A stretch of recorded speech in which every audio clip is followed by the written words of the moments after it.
Ikuti terus channel ini, jangan lupa subscribe ya. Kerinduan, Nurul langsung terdiam. Merendahkan orang lain tak menjamin dirimu lebih tinggi. Menjelekkan orang lain tak menjamin dirimu lebih baik. Menghina orang lain tak menjamin dirimu lebih mulia. Jangan lupa jika kita merendahkan dan menghina maka kitalah sebenarnya pemilik kosakata rendah dan hina itu. Sedangkan yang kita hina bisa jadi dia lebih mulia di mata Allah. Yang kelihatannya baik belum tentu baik. Yang kelihatannya buruk belum tentu buruk. Jangan dengan mudahnya menilai seseorang. Terkadang sampul bisa berbanding terbalik dengan isinya. Aisyah tersenyum, Nurul makin dibuat tak berkutik. Bukan salah Dokter Anita Zaidan tidak melanjutkan proses ta'aruf kalian. Alih-alih menyalahkannya mengapa Anda tidak sebaiknya untuk introspeksi diri sendiri saja, mencari tahu apa hal yang membuat Zaidan tidak mau menikahi Anda. Kenapa aku harus mencari tahu? Alasannya sudah pasti karena wanita ini yang menggagalkannya. Nurul melihat Anita dengan kesal. Anita tampak kaget, berbeda dengan Aisyah yang hanya tersenyum sambil menghampiri Nurul lebih dekat. Manusia memang lebih suka mencari pembenaran, daripada mengakui dan memperbaiki diri. Jadi lebih baik sibuk memperbaiki diri sendiri daripada sibuk menyalahkan orang lain. Saya yakin jika Anda tahu persis jika Dokter Anita bukanlah penyebabnya karena aku yakin jika Anda juga tahu kalau mereka baru kenal beberapa bulan yang lalu. Nurul langsung terdiam malu. Dia lalu melihat sekeliling di mana semua orang melihatnya sinis. Nurul melihat Aisyah dan Anita sekilas dia lalu pergi dengan wajahnya yang terlihat sangat kesal, diikuti oleh tatapan mata orang-orang yang ada di sana. Anita menangis memeluk Aisyah dengan erat.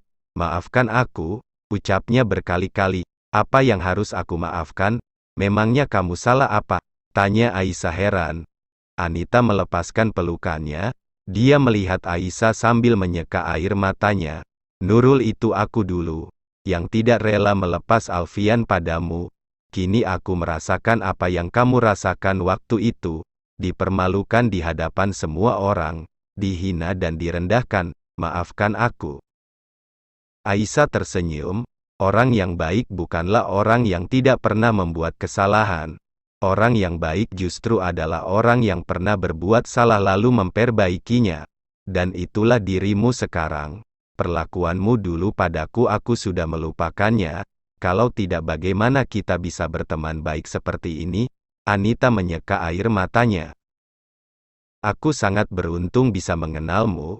Terima kasih sudah melupakan semua perlakuan burukku padamu, sudah memaafkanku dan mengajariku banyak hal. Nurul tertunduk ketika Amira menatapnya dengan marah.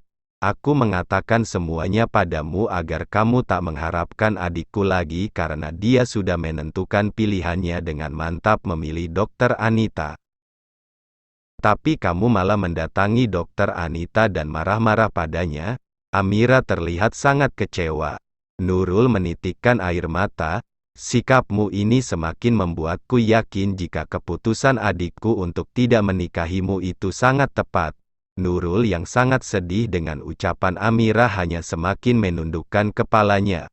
Sementara Nela, kakak Nurul, sahabat Amira hanya terdiam saja. Dia tidak bisa mengatakan apapun karena tahu jika adiknya memang salah. Aku hanya kecewa akan keputusannya yang tidak mau menikahiku. Kecewa karena dia lebih memilih wanita yang baru saja berhijrah itu dibanding aku. Padahal aku sangat mengharapkan jika dialah yang akan menjadi imamku. Aku juga sudah terlanjur jatuh hati padanya. Untuk kalimat terakhir Nurul mengatakannya dengan malu-malu. Amira terdiam sejenak mendengar perkataan Nurul. Wajar jika kamu kecewa, tapi alangkah lebih baiknya jika kamu memilih untuk introspeksi diri. Kenapa Zaidan lebih memilih wanita yang baru berhijrah itu dibandingkan kamu? Dan untuk perasaanmu, semoga Allah mengirimkan lelaki yang lebih baik dari adikku, ucap Amira. Sementara itu, Zaidan yang menunggu di mobil terlihat sangat gusar. Dia hanya menatap layar ponselnya melihat deretan nomor telepon Anita, nomor yang baru ada di kontak ponselnya beberapa hari lalu, namun tak pernah sekalipun dia mencoba menelepon atau mengirimkan pesan padanya. Namun kali ini, ingin rasanya dia menelepon Anita dan meminta maaf atas perbuatan Nurul padanya, akan tetapi dia tahu jika dia tak boleh melakukan itu, sebelum menikah keduanya masih bukan mahram dan tetap harus menjaga jarak hingga ijab qabul dilafalkan, dan dia tahu pasti bahwa hukum lawan jenis berbicara melalui telepon tanpa adanya keperluan penting adalah haram. Namun bila adanya keperluan mendesak dan tidak adanya halwat maka hukumnya boleh.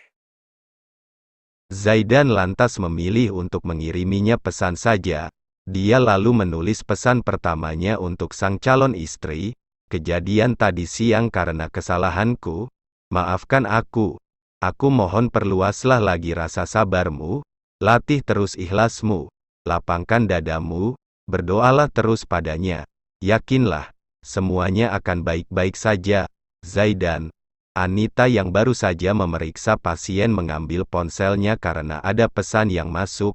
Wajahnya tersenyum seketika ketika dia tahu jika Zaidan yang mengiriminya pesan. Hatinya yang sedari tadi gundah karena kejadian tadi siang menjadi tenang seketika. Dia kembali membaca pesan itu berulang kali hingga membuatnya benar-benar melupakan kegelisahan hatinya. Alfian terbangun tengah malam karena menyadari jika istrinya tidak ada di sampingnya.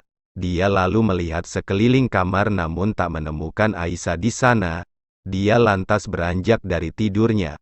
Dengan masih setengah mengantuk dia mencari keberadaan istrinya di luar kamar. Samar-samar dia mendengar suara istrinya tengah mengaji. Alfian langsung menghampiri arah suara di mana ternyata Aisyah tengah berada di musala kecil rumah mereka. Aisyah begitu khusyuk mengaji, terdengar merdu dan syahdu walau dengan suara yang sedikit bergetar dan diselingi dengan isakan tangisnya. Alfian memperhatikan sejenak. Dia berdiri terpaku merasakan jika istrinya pasti tengah bersedih karena mengingat almarhum Abah. Mengingat almarhum Abah, dia lalu berjalan menghampirinya. Dengan perlahan dia duduk di samping Aisyah. Menyadari kehadiran suaminya, Aisyah langsung berhenti mengaji sambil menyeka air matanya. "Maaf, apa aku membangunkanmu?" tanya Aisyah dengan suara parau. Alfian menggelengkan kepalanya pelan. "Ada apa?" tanya Alfian lembut sembari lebih mendekatkan diri pada istrinya. Aisyah langsung menunduk. "Aku bermimpi Abah, dia datang menemuiku," jawabnya menahan tangis. Alfian langsung memeluk Aisyah, membiarkan istrinya itu menangis di pelukannya. Aisyah mulai terisak, Alfian semakin mengeratkan pelukannya. "Rasa rinduku akan Abah terpuaskan ketika aku bermimpi Abah datang menemuiku, memeluk dan menciumiku. Dia juga memegang perutku dan ikut berbahagia atas kehamilanku. Aku sangat bahagia. Namun tiba-tiba aku terbangun dan menyadari itu semua hanyalah mimpi semata, tidak nyata." Aisyah semakin terisak. Alfian mencoba menenangkan istrinya. "Kepergian Abah membuatku mengerti jika rindu yang paling menyakitkan adalah kepada orang yang telah tiada." Jangan lupa subscribe channel ini apabila bermanfaat.